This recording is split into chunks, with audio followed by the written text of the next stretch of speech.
Di sebuah gedung perkantoran yang megah di Jakarta, Bayu bekerja sebagai seorang manajer muda yang sukses.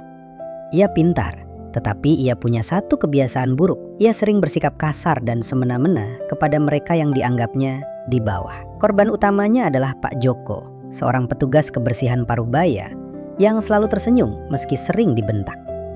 Suatu siang, karena kesalahan kecil yang bukan sepenuhnya salah Pak Joko, Bayu memarahinya habis-habisan di depan banyak orang. Pak Joko hanya tertunduk, memegang sapunya dengan tangan yang gemetar, menerima setiap caci maki tanpa membalas sepatah kata pun. Setelah kejadian itu, Bayu kembali ke ruangannya yang nyaman. Saat membuka ponselnya untuk membaca renungan harian yang biasa dikirimkan ibunya, sebaris ayat dari Amsal 14 ayat 31 muncul di layarnya. Siapa menindas orang yang lemah, menghina penciptanya, tetapi siapa menaruh belas kasihan kepada orang miskin, memuliakan dia.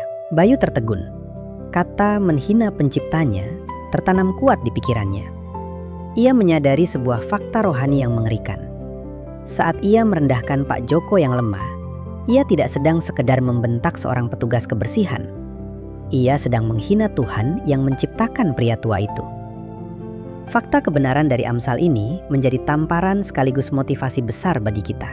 Jangan menindas orang lemah. Di sekeliling kita, seringkali kita melihat atau bahkan melakukan penindasan, baik lewat kata-kata di media sosial, sikap meremehkan kepada pelayan toko, asisten rumah tangga, atau mereka yang status sosialnya di bawah kita. Ingatlah, ukuran sejati dari martabat dan kehormatan hidupmu tidak dilihat dari bagaimana kamu memperlakukan orang-orang besar di atasmu, melainkan bagaimana kamu memperlakukan mereka yang tidak bisa memberikan keuntungan apapun bagimu. Sore itu, Bayu menurunkan egonya. Ia keluar dari ruangan mencari Pak Joko di koridor gedung dan dengan tulus menjabat tangan kasarnya untuk meminta maaf. Sahabat, setiap manusia membawa gambar dan rupa Allah di dalam diri mereka.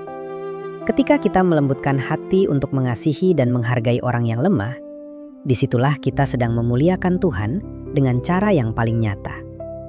Jangan biarkan posisi, harta, atau kekuasaan membuat kita buta dan kehilangan kemanusiaan kita.